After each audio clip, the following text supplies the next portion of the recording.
we're going. Ooh-wee. Hello, we are back with Across the Realm. How are we doing, Bear?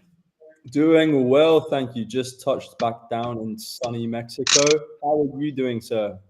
Fantastic. So you are back in Mexico. Indeed, I was paying Mr. Kish, our creative director, a little visit and checking out some game stores and climbing a mountain. Climbing a mountain. Oh yeah, in Santa Barbara. How did that go for? Are you much of a climber or outdoor guy? Workout? Love a bit of outdoors, 100%. So yes, we'll be delving into a bit of Pattaya today, amongst some other things. Right. Uh, yes, indeed. Well, that's How fantastic. about yourself? Yeah, doing great. Yesterday we had a big fundraiser walk we did. So no mountains, just some rolling hills through a park. But we got our steps in as well. Enjoyed the sunshine. I'm in the Pacific Northwest. Our Septembers are wonderful up here, but the fall is setting in. Today was a bit chilly, so I think winter is coming, as they say. So, Indeed. well, Indeed. how about we get started here? I think today is our first like official Stone Seeker spotlight, if I'm not mistaken. Absolutely, it is, yes. And we're going to be welcoming a very special guest up. So, Yes, Loco, will you perhaps explain what the Stone Seeker Spotlight is? you bet. So part of Wonders of the First and what makes it and a great, I say, CCG is the community. It's unless you're playing solitaire or something like that, you really need community to enjoy a game such as a CCG. And so what we've done is we are looking for community members of Wonders of the First, mainly in our Discord currently, and we are inviting them to our weekly show when they can. And we're going to ask them a few questions, kind of get to know them, and they might help us out with some input on our segments as well. So today's our first one, and we'll see if we can get him up on stage. I believe he's here, and there he is. We have Brutus 40. Brutus, are you there? I am. Can you hear me? We can hear you loud and clear. How are you doing today, man? Doing all right. Had a nice, easy day off of work, so it's always a plus. Yes. Good. Easy like Sunday morning, they say, right? Yep. Even though it's afternoon. So I personally actually got to play a match with Brutus in the August, I believe, August tournament. And all I'm going to say is that it was such a great time. We were playing, super laid back guy, just enjoying each other's company, talking about it. And anytime we'd have a play or something, we didn't know what to do. We just talked it through and decided, whatever we thought was most fun and whatnot. And so just knowing that Brutus would be a guy that I would love to sit down any day of the week to play a game of Wonders of the First. And Brutus, I believe you made quite a run in that tournament too, didn't you? Yeah, made it to second place, basically, surprisingly. Second Was not place. expecting to win the first actual match against the top seed as the last seed, but pulled out the very surprising win and went 1-2 for the championship. No, I love it. You say surprisingly. Now, when I played you, Brutus was using some of those pre-made decks, but I believe you showed up with your own deck for the finals, didn't you, Brutus? Yes, I brought in my own like token deck that wasn't like definitely need to work on. Sure. That I say that for every deck I make. Always need to work on it. Bear, do you have any questions for Brutus? We want to get to know him a little bit. Do you have one you want to ask? Yeah, absolutely. Well, what's your favorite orbital, and is that tied to a mechanic in the game that you like, or just more thematically? Favorite orbital would be Umbrathane, and it's more just thematic because I've always been like a fan of like the undead, necromancy, vampire stuff. So that would then probably Sulfera with dragons is a very close second. Yeah, Indeed, we all that's love a good popular. drink, right? You're an Umbrathane guy, aren't you, Bear?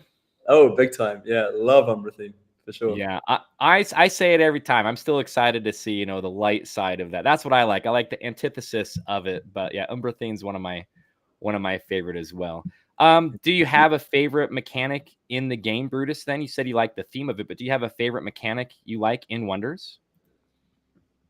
I don't think there's like a specific favorite mechanic so far that they've shown. 'Cause I feel like I don't get a lot of the themes of the abilities they've shown are very like some magic akin. like Death Strike and just buffs in general. Sure. All of them are really good, cool.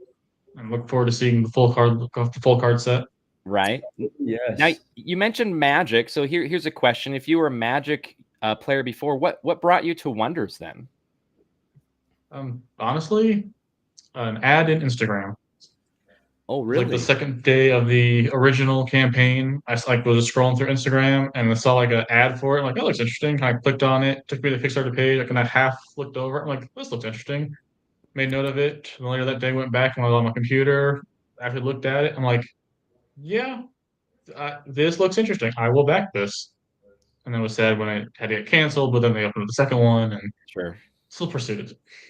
Well, Brutus, thank you for being there with us through and through, mate. I really, really appreciate it. And we're very glad to have you here.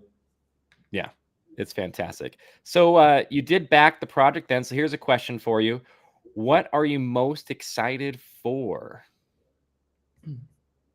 Probably hoping to get any stone foils or OCMs. Yes, stone Right. foils and OCM. So here's a question for maybe Bear and Brutus. What rarity aside, just for the aesthetics, what would you rather have, a stone foil or an OCM? Oh, well, that's a tricky one. I feel like OCMs, have been made to be incredibly cool, and we've only just started to leak some of the renders for those OCMs. Of course, we won't know exactly what they look like until they're printed, and then we can show you, a video where we turn the card like that. Stone foils, of course, are the rarer one, so big shout out to stone foils. However, I think the fact that you can get more OCMs makes it way more of an interesting thing to go for, basically.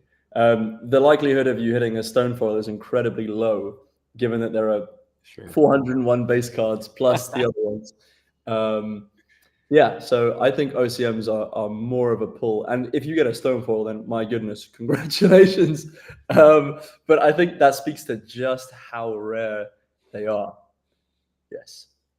I Saying agree. It's not going royalty. If you're taking out of the rarity aspect of it, OCM is probably cooler. I think just like the color coordination of the borders. But yeah, I'd be fine with getting either. Right. that, right. Yeah, for those who don't know, OCM would be like orbital color match. So, if you have that purple Uber theme that Brutus so loves, he's going to get an Uber theme OCM. It's going to be that beautiful color to match, right?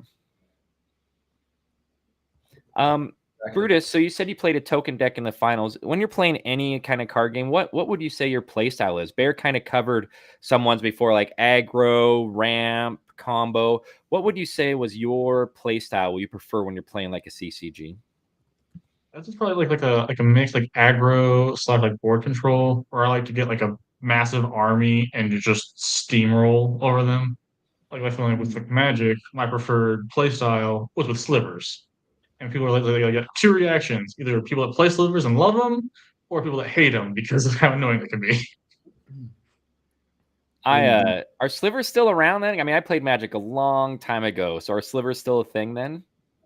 I know they brought them back like in 2014 as like a reprint and changed it for like the old slivers where all slivers got the buffs from the slivers. So if you were fighting a sliver that could get their buffs as well. And then like the 2014 re-release brought it in as like a only your slivers. So they did bring them back. But I think they kind of like went kind of back out with how they got pushed all their stuff out where like the last three are the legit like legal tournament use and all that. All right. Well, that's awesome. Bear, do you have any other questions you want to ask Brutus? Yeah, is there a wonder that you're?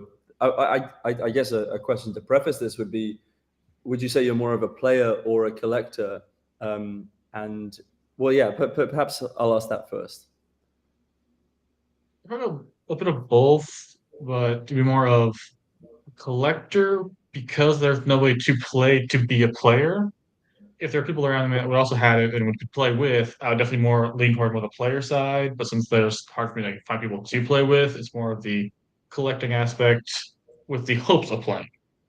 Totally, Brutus. Well, with that in mind, what wonder or type of collecting do you think you'll be doing early on in the game? I know there are a lot of people who are going for example, base set, so just all 401. They want to collect the whole set like you would in Pokemon, or some people want to try and get a formless foil set. I've heard some crazy folks try and go for an OCM 401 set or OCM promos. So what would you say is your collecting? Well, what do you want to collect? I would like to see at the very least like one of each card. So just like the full 401, have one of each have like in a binder to have and like any extras of like trading and whatnot. Totally. But then yeah, I don't know, if you get the expanse there of formless, OCM, Stonefills, of any of the others, that would just be gravy on top. Just basically I want one of each to have as the collection, plus like maybe enough for one or two decks playing wise for them, and then anything extra is extra. Nice. Would you ever try for like a full play set? So for example, you can have 3 secondaries. So would you ever try instead of the 401 to try and get 3 of every secondary, 2 of every primary, something like that? Depending on how many of each of the cards I get with the Kickstarter stuff, like I was like half thinking it, but that was one of those. That's just like a pipe dream that like if I can at least get the one of each, we're cool. If I can get the one of each legendary, 2 of each primary, 3 of each secondary, that would be great, but would probably take a lot more work. Yeah. See, I'm a player first. Now, as I spend more time with like Bear and other people, like my collector side starts coming out. So I'm torn. I'm feeling this, if I hit some OCM or stone foils in my brain, I'm like, what could that translate into secondary primary? Could I translate that into, a partial play set to help me? Because I mean, it's so beautiful just to be able to be like, oh, I want to make this deck. And you can just go to your collection and just build the deck within minutes, as opposed to I have to trade and whatnot. So that's interesting, Brutus. I guess we'll see where I wind up too. Do you have anything else, Barry, you'd like to ask Brutus? I think that's all I have in mind for today. Yes. All right. Well, Brutus, we really appreciate you. I'm going to say I appreciate your tenacity as well.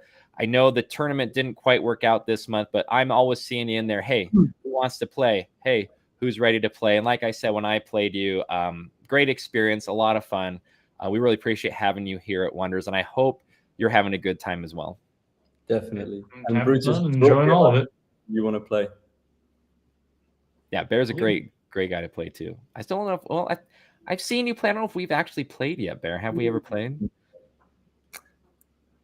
I can't remember. I think so. I'm smelling something coming. Smelling something brewing, Loko. Oh, baby. It'll be a good time. All right. Well, speaking of smelling things coming, we got a few things today. We're going to review some of the things we've talked about every week. So tournament, the bracket of champions is winding down. I believe we have a Thalwind winner as well for the Thalwind challenge. And there's a bonus thing. We're going to give you an insider look at what drafting for Wonders of the First might look like. So the draft game style. So shall we just jump right in, Bear? Absolutely. Let's get right into it. All right. I get to share my screen. I always get excited to do this.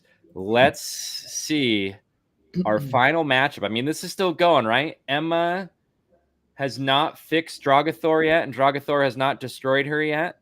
That's right. That is right. Yes, we have a pretty contentious vote across all platforms. If I remember correctly, as of this morning, Emma Fixum Shockbite is 60% to Drogothor's 40% on Instagram. And that's of a poll of 20 responses. So that's 20 votes. And then on X, actually, I will get that up right now. I believe it's very similar, but if I remember correctly, Drogothor was ahead and still is with 58% to 41%. So it's a very close one. It's neck and neck right now. So this could be the whole like Instagram X crowd as well, right? You have X going for Drogothor and Instagram going for Emma. Is that what I heard? Yes, that is exactly right. All right. Well, I have a question for you. I've kind of failed to bring this up here. Let me see here. See if I can do it right. Okay. Here's the whole bracket, and it looks a little weird on our screen. Maybe it's because Slappy's using his phone. I don't know. But here's my question to you.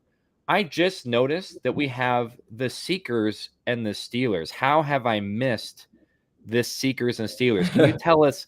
Can you tell us more about the Seekers here? Emma's Shockbite is part of the Seekers, and the Steelers here. Tell us more there. Indeed. So very much the idea here was that we're going for a kind of NFC versus AFC, which is those are the two conferences which comprise the NFL. And so I figured we should have one champion to represent each of these cohorts. And so for the Steelers, it's usually the people who are rooted in evil or contention, and you can see some names in there. You've got Eternatum, the Space Lich. You've got Dark Magic, Hydra, Drogothar, some scary characters. And then with the Seekers, think of it as kind of the Luke Skywalkers of the franchise, if you will. The heroes who are battling for the good. And so it's very much a light versus dark, and we're going to find out in this final of, I guess what was a round of 16. We're going to find out who wins. Will it be light or dark that triumphs? I love this. We got Corey saying, lore, more lore. Yeah. And, I didn't mean that to potentially sway some votes, but, maybe that's a reflection on who you are as a person, too. Are you going to be more on that Seeker light side, or you're cheering for those evil Steelers, the dark side? So that'll be interesting. All right. Well, when is the vote up? It's a considerable comment. When will we? Sorry, it just cut out there. You're good. We will know on Tuesday. Okay.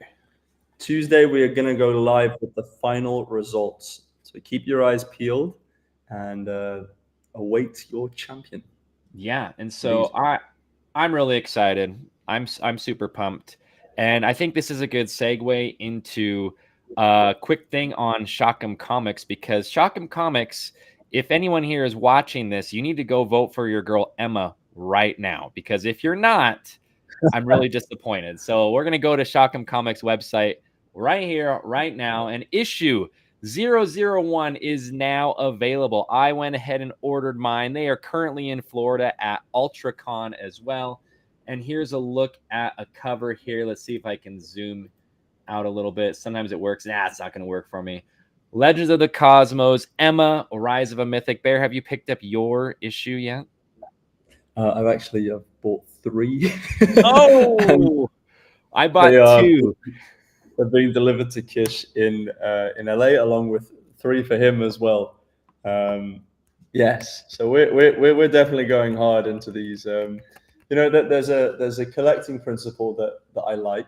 I forgot who said it first, but I think Kish was the one who brought it to my attention. He said, "Rip one, flip one, and keep one." But in truth, I'm probably going to keep 2. So yeah, I'm ripping and keeping. That's what mine is. So I'm one to read and enjoy, let my kids read, students read, and then one to keep. But yeah, the flip, that's interesting. That's good to know. Good things come in 3 though as well, huh? Yeah, indeed. Yes, indeed. So Corey, this is also for you. He says lore, more lore. So what this is we have a community member who has taken Emma Fixum Shockbite and decided to create a comic of her adventures through Heliosynth. And so this is some lore that matches up with that Wonders universe. And our first issue, Hack'em and Sack'em. It'd be interesting to see what that's all about. And it's not just Emma Fixum Shockbite. So last week, Barry missed it, but we shared a little bit about these characters. I think it was last week. Sometimes it melds together. And on their website, we can take a look at some of these characters as well. And so we have another character today, Dustfall Deadhead, which is another character in the Wonders of the First universe. That's right. He's going to show up in this comic. And so their take on it, he's a cybernetic warrior with wits as sharp as his axe, his deadly bots, always ready to approach life with a wild grin and flying fist. And so this would be the original artwork, and then this is that rendition in the comics there. So what do you think, Bear? What do you think of projects like this stemming off of Wonders? Well, I like what they've done with him. It's very unique. And then as for projects that work alongside Wonders, I mean, this is such a clear example of someone using their IP rights in a brilliant way. This comic, I've seen a little, should I say, taster ahead of the final, and it looks absolutely fantastic from an art style perspective. We're really proud to be able to say that, you know, this is something that's associated with us. Very excited, yeah, and just great to see the community taking initiative and making something great. Yeah, it's a lot of fun. And I know even Frenchie, you know, he posted something in our Discord a couple days ago. He's like, they didn't tell me to do this, they haven't paid me to do this, but you guys need to go check this out.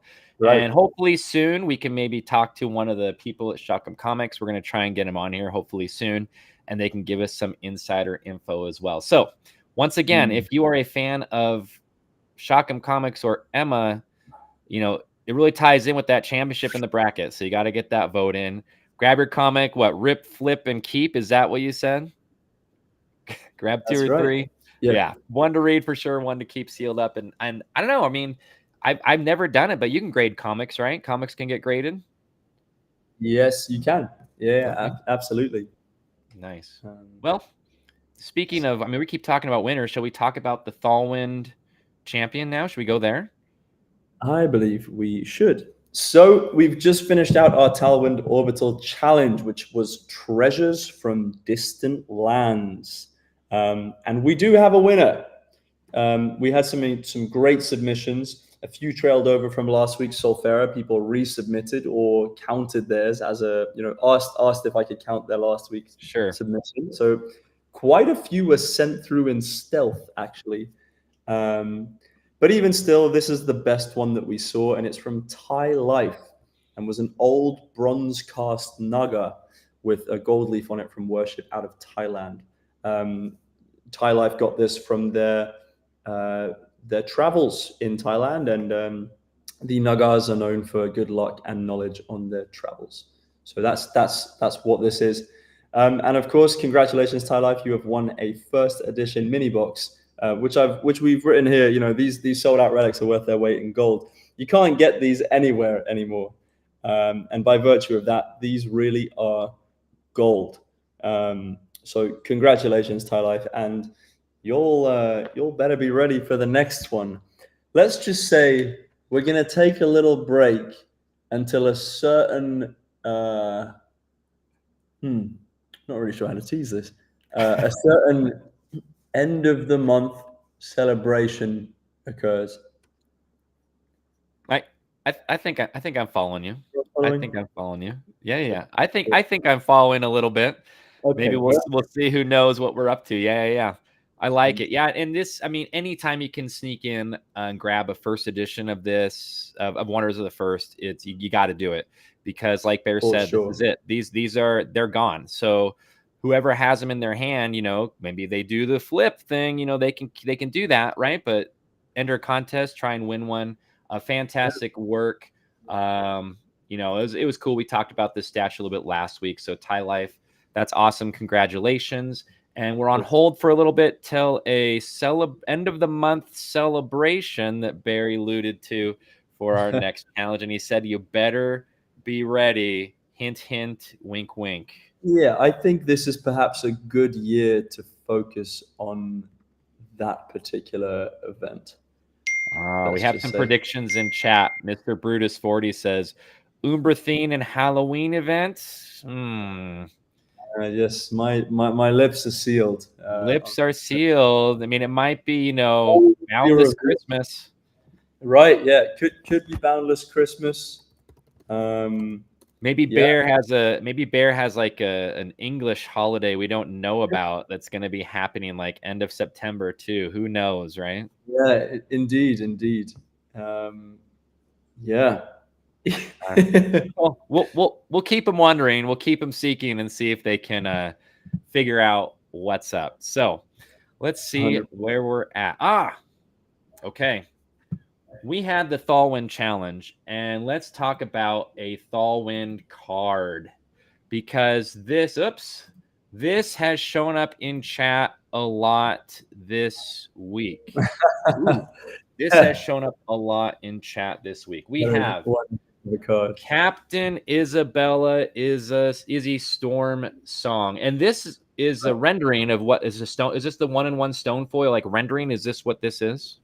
Exactly. Yes. So we've decided it's a cracked ice pattern, and this is how it's going to look. It has shards in many different colors.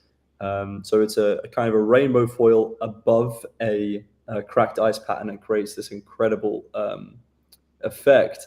And what's interesting about this is with the stone foils, it's not quite as simple as applying a layer to them like we would with the some of the other cards, right? Like just a layer that prints on top. Sure. With this one in particular, we've actually gone and meticulously cut out each wonder and each element basically, so that the pattern doesn't bleed over the bits that we want seen by the player or the collector. So yes, very meticulous detail on these. And we're going to be showing you guys a few more of those in future. But this was so well received by the community, and this ability. I mean, come on, like what is going on here? What was your first impression seeing this Loko, this on attack ability? Yeah, so the first thing I do at a card is I look right to abilities, and then I look at cost and power. And what I love about this is that if I have her, I'm attacking. Like, it doesn't matter. You know you're going to get attacked. And then what's fun about it, I like this part of games. What's fun about it is my opponent gets to make a choice.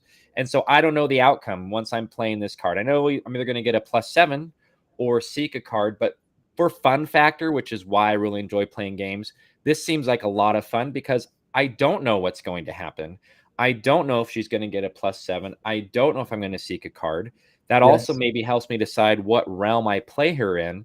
So I just liked it because of the choice and because she also has 2 abilities. Totally.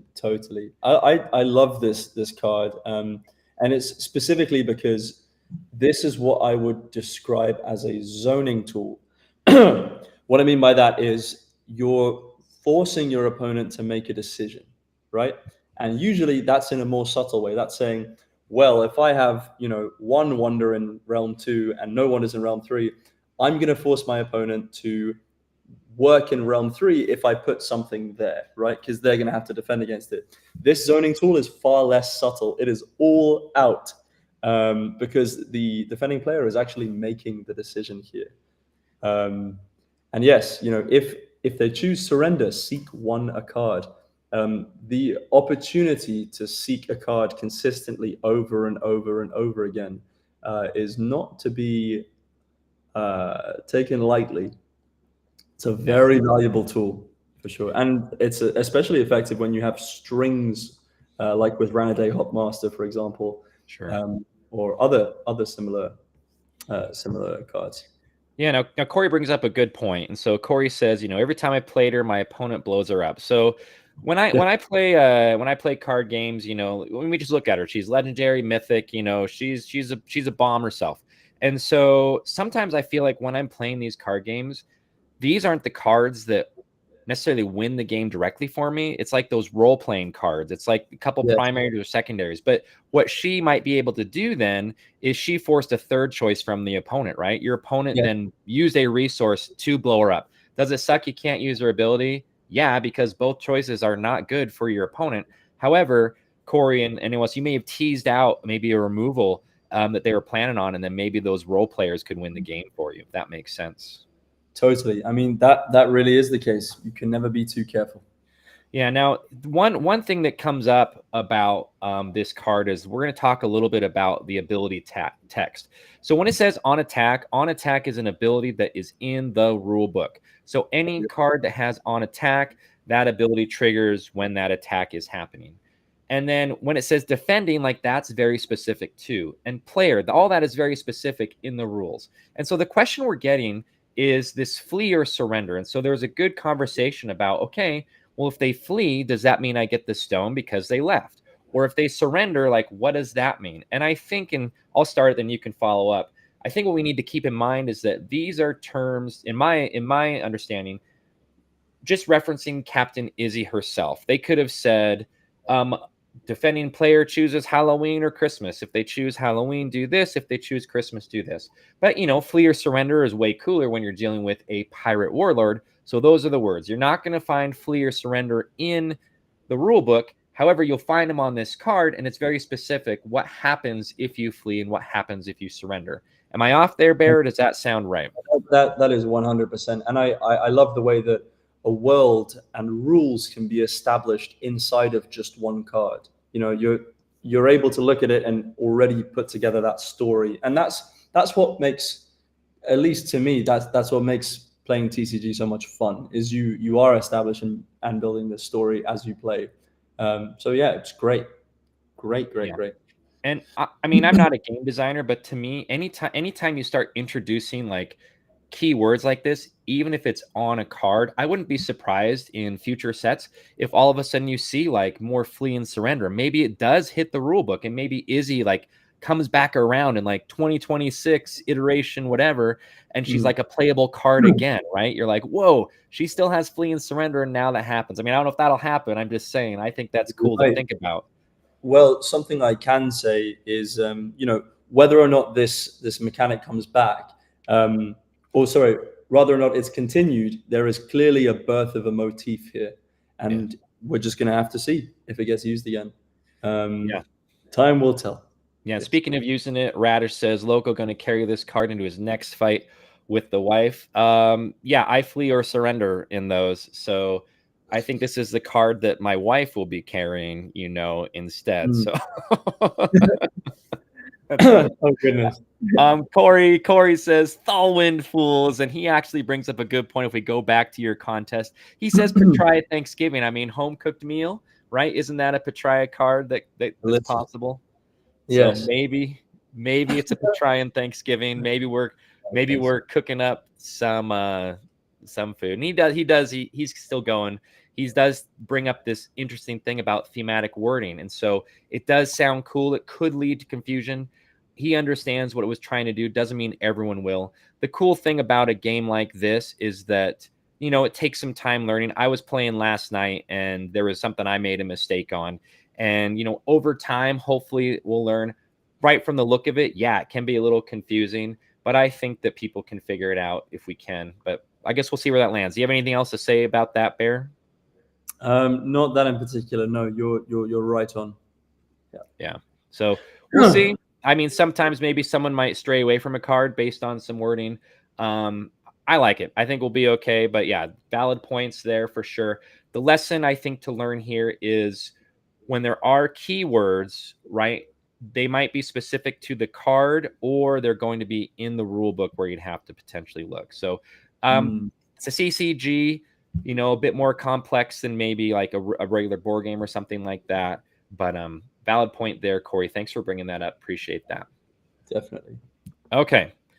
So let's see where we're at here. There's a lot going on today, Bear. I can't believe it. A lot of things, man. A lot of things. So much.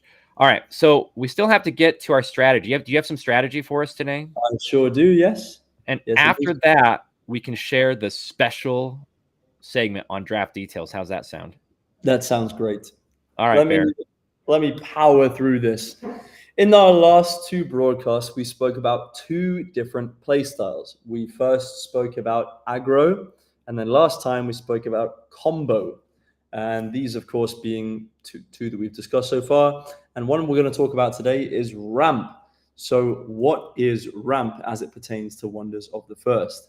Well, it's a play style focused on accelerating resources quickly and unleashing powerful cards early to overwhelm opponents with high-cost threats. You can see this a lot in Solfera 2. It's a great orbital for ramp, especially when paired with Boundless, as you'll see. So there are some advantages to this. Basically, it's a long-term investment. You want to sacrifice early tempo to build a resource advantage that pays off in the late game. So in some ways, you could look at this as, for example, Heliosynth, faith-based amplifications, or Sulfera's massive units. And basically, you want to generate extra resources, provide additional energy or stones as quickly as you can, and use stalling tactics to help you, I guess, not give up too many stones in the meantime, because you still want to be able to have energy to finish with. And then I suppose finally, when ramped, you want to unleash those high cost wonders that outclass your opponent's threats. There is combo potential in here. The ramp isn't just about speed, it's about pairing the right cards together too. So, for example, Horde Wonders are a great ramp tool because they benefit from more energy and resources, and synergize perfectly with ramp.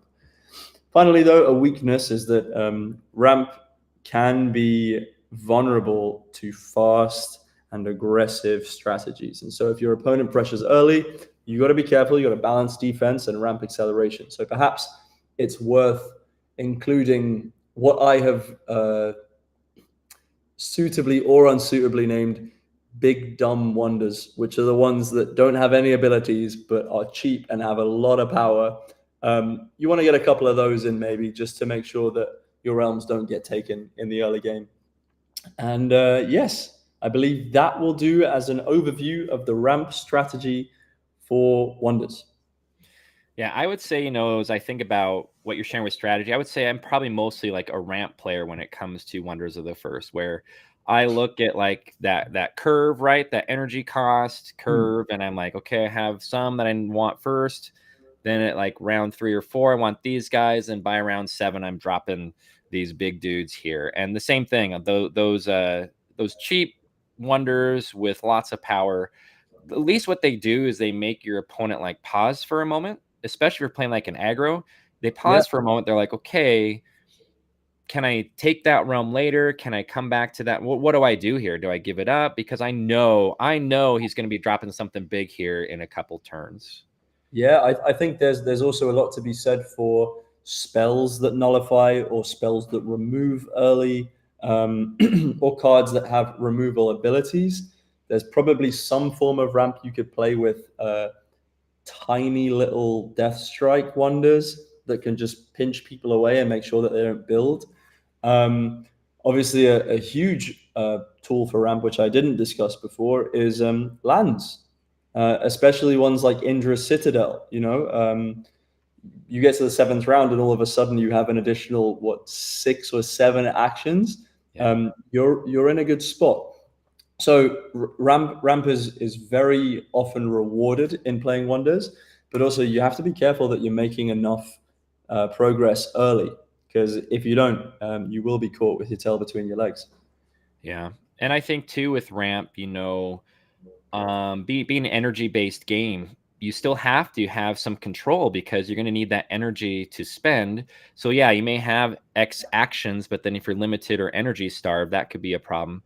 What I do like about ramp is I feel like, I mean, you can still make mistakes, but I feel like because I'm not dependent on a combo that could maybe get broken up, or dependent on if I'm behind in aggro, I've seen people just scoop like their turn 3 or something. They're like, I'm done. My deck is supposed to be winning right now. I'm just done.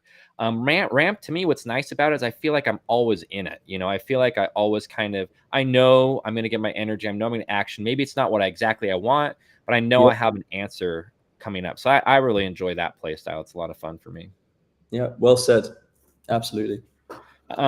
Corey's on the same page with you. He says Dragon's Horde. Horde is definitely rampy and aggro-y a bit, but I think the nice thing about playing Horde is that it's going to force you to have that early control, and then you're going to benefit right from that Horde 100%. as you had those stones later on. Yeah, okay. Yeah, and then as you get to the later rounds, as he corrected down there, Dragon Gold is a great card to be able to play those really high cost wonders, and just start dealing damage. Get that in early, and then you're sorted for the late game. Dragon Gold is I would say almost an auto include for Sulfera ramp. Yeah, and Dragon's Gold to me is like, that's like a bone. That's like driving in the carpooling. I mean, that's like a bonus ramp. I mean, that's like you're ramping before you're supposed to be ramping. I mean, you're reducing costs. You're getting these huge dragons out like turn 3, turn 4, and you're just like, I'm not supposed to. as an opponent, I'm not supposed to see that till like turn 6. What do you mean Dragathor is going around blowing things up? It's just Exactly. yeah, that's a good call there. Yeah, Dragon's Gold is absolutely utterly insane. I've played against that a few times, and I shake my head every time I see that card. Totally. It's like your car has wings now, Yeah, it literally. Yeah, it's pretty crazy. All right, well let's talk. We get, I don't know what you call it, permission, whatever, but some of the teams, like what if you share a little bit about drafts? So Bear and I are going to do our best here. This is going to be a little more kind of like from the hip. We both experienced draft, but we're going to try and share a little bit about what the draft play style is going to look like in Wonders of the First. So Bear, I think you've done a little more than me. Can you start us out? I was told like share the whole format. We're good to go, giving what draft looks like in Wonders of the First. For sure. Well, at the moment, a draft mode is in development. Has been for quite a while now, and we're loosening and tightening the bolts where necessary. In the early game, it plays very similarly to Magic: The Gathering's draft. And then as you play, you'll see that actually there are some significant stylistic and strategic differences that, of course, you just have to consider in your drafting. Now, when it comes to building the deck, you're also given a chance to have up to 6 lands, at least in our current iteration of how we're building it. This is subject to change. It is all subject to change. But this is what it's looking like right now. And that's just to say that, like, if you get to the end of your draft and you don't have enough lands, here are these 6 token lands you can get just willy-nilly. That's effectively how draft mode works. And then, of course, you just build a tournament between you and your mates and play. Yeah. I'm going to go ahead and share a little bit of logistics. So I got to do it twice. Last night, I actually got to play one. And so basically what we sat down, we all got 4 boosters. And of course, I'm trying to get my draft superstar. We'll talk a little bit later about some of those cards that shine. I can't give you too much info, but we'll talk a little bit about that. And so if you haven't drafted before, essentially, you all showed up. It was a 4-pack draft. And what is there 11 cards that were in a pack draftable? Because there's a token, right? There's a token in there. Yes, there is a token which will go to the side. But yes, exactly. And then I pick one from my pack, and then let's say Bears, he's right next to me. I pass my pack to Bear, and then he'll pick one. Now he has 10 to choose from. And Bears pass his pack, and how many ever you're playing with, you keep going around and around until you have no cards left in your pack. And I wound up, let's say, with 11 cards or so. Crack my next pack. I pick one, pass it around until we have a pool of cards to choose from. And then one thing changed is we were playing with a 30-card deck. And like Bear said, this might be subject to change, but typically in draft, because you don't want to have to spend a fortune on these packs, you'll make a smaller deck. So it does kind of break a Wonders rule in that you're going to be playing with 30 cards currently. Another thing it breaks is, let's say you see like 4 of the same secondary card come around. Currently, if I drafted all 4 of those, I could play all 4. So draft kind of breaks the rules a little bit. And as Bear said, he said you have that land, up to 6 lands you can pull from. We did say currently that has to be from 1 orbital. So I couldn't be like, I'm playing Rainbow. I want a Boundless land, Thalwyn land, 2 Patria. No, it was from 1 orbital. You could still draft lands if they showed up. I drafted a few last night. At first, I didn't know if it kind of felt bad, but then by the end, I'm like, no, this is going to be awesome, because I had like a couple lands. I played Patria, so I had a couple Patria lands, and then I put Sulfera, so then I could just grab the Sulfera. I grabbed 3 token lands. Indeed. Does that sound about right? That was my take of it. That does sound about right. So something that also includes is, you mentioned that you can play 4 secondary cards in a single deck. Now, we all have that one legendary wonder in mind who's absolutely game-breaking, or our absolute favorite, or just the one that we can all picture. Let's say you got super lucky and maybe pop 2 of that wonder, or 2 legendary wonders. Sure. You can have both of them. There is no limit whatsoever, other than the other constraints of the game, of course, which are to do with core cards and things Yeah. like that. There has to be a canvas for us to play on, because otherwise it would be it would be anarchy. So Yes. yes, indeed, that it's been really fun testing it, especially recently, and we've had the likes of some community members. We've had Drakneil in there too. We've also had the elusive Wicked as well, and it's been such a great time. Yeah, it's a lot of fun. So me, I'm more of a casual player of late when it comes to games. And so to me, a draft format, I like it better than sealed. Sealed would be where maybe you just get the 4 boosters, you make your own deck from what you got. Yeah, Draft is fun because you pass around, and then they just kept passing me green cards. So I'm just like yeah, super Wicked nice. said, green means go. So I'm like, I guess I'm making a green deck. And so it's cool because then I had this little theme that was going on. And what's great about it is you start seeing these card interactions that maybe you wouldn't have thought of before, because that's just what you drafted, and you put Right. them in your deck, and all of a sudden you're like, dang, this is kind of a crazy lockdown, and I didn't realize how powerful this might have been. And so when we talk about your draft superstar, the cool thing about it is there are cards that maybe if I'm doing constructed, I wouldn't have even like blinked at. I'd have been like, nope, see you later. Nope, see you later. But in draft, they were super powerful. So in draft, when you're playing like this card, I mean, like I said, you wouldn't even blinked at it, but because of the format of draft, because you're basically playing with those cards you picked, there are certain cards that become your draft superstar. They're going to win Right. the draft for you, and you wouldn't have even known. All of a sudden it's like, dang, that's a great card. But then you go back to constructed and you're like, no, that card's not going to work, right? Or yeah, I mean, I can totally imagine where you find your draft superstar, and then that informs a new passage of thought for you. You leave the draft mode and you take that card and you think, oh my goodness, that worked so well. I Yeah. wonder how I can use that same philosophy in a classic constructed deck, right? Totally see that happening.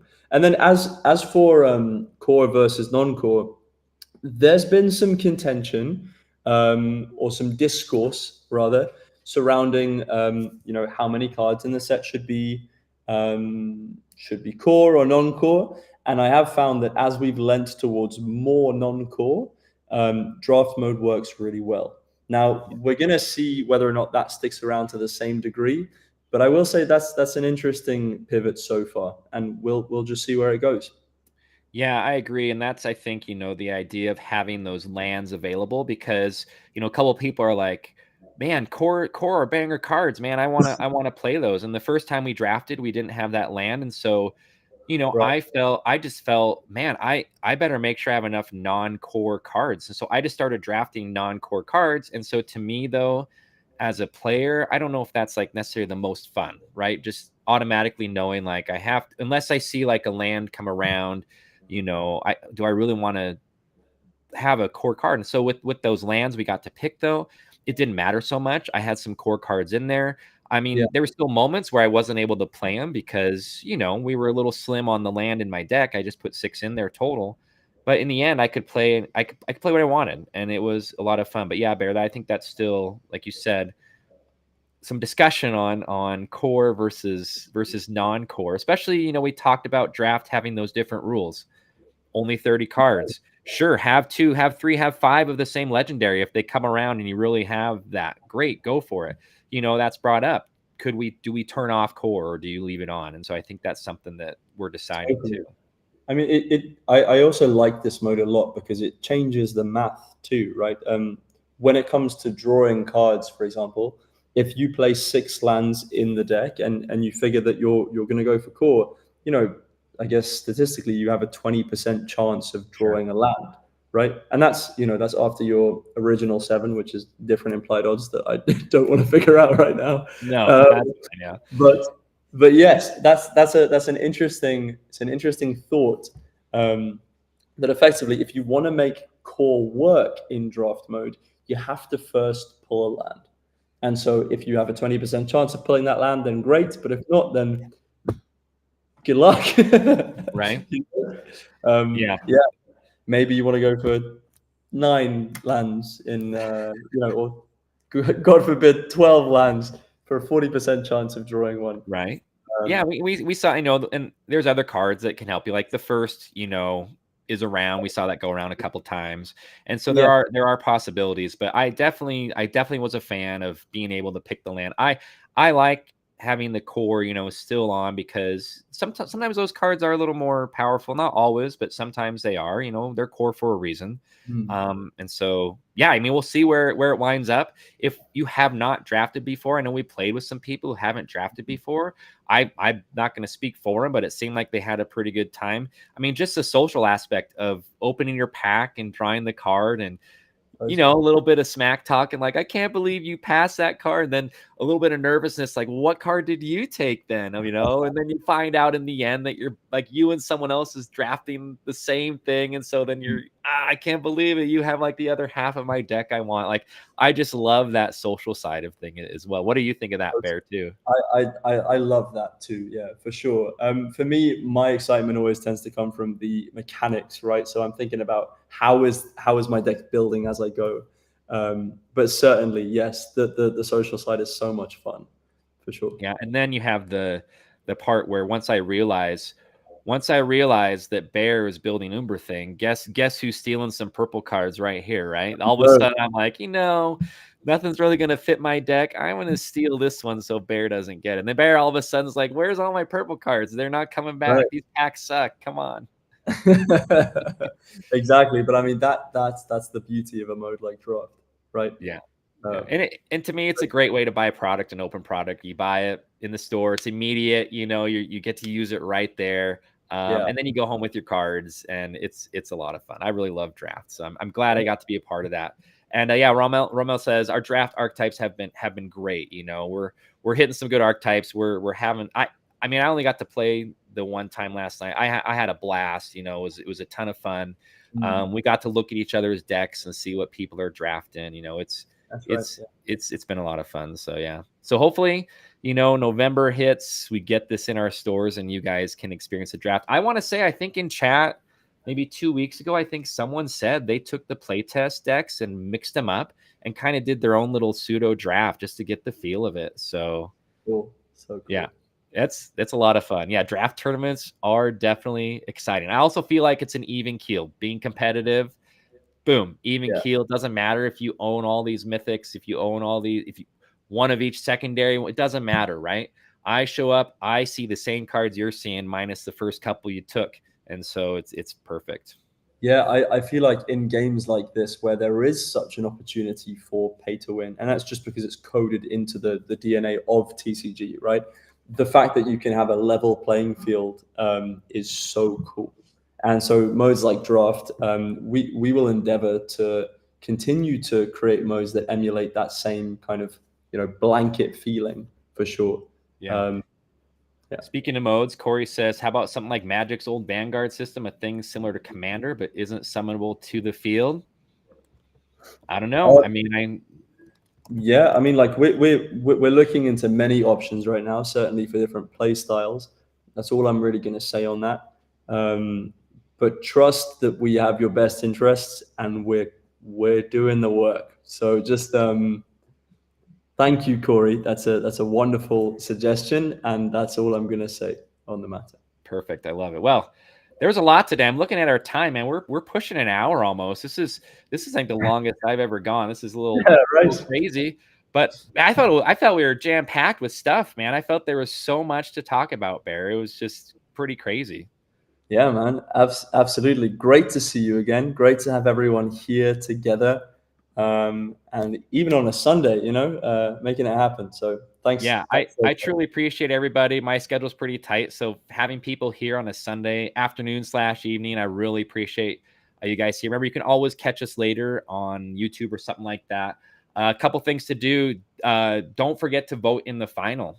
And if you're a Shockham comic person, don't do Emma like that, right? You better change your vote, or you better get to. I'm just saying, right? You're going to say I buy the comic, but then don't vote for Emma. I mean, I don't know. Yeah. So Dracula's going to cover if you don't vote for it.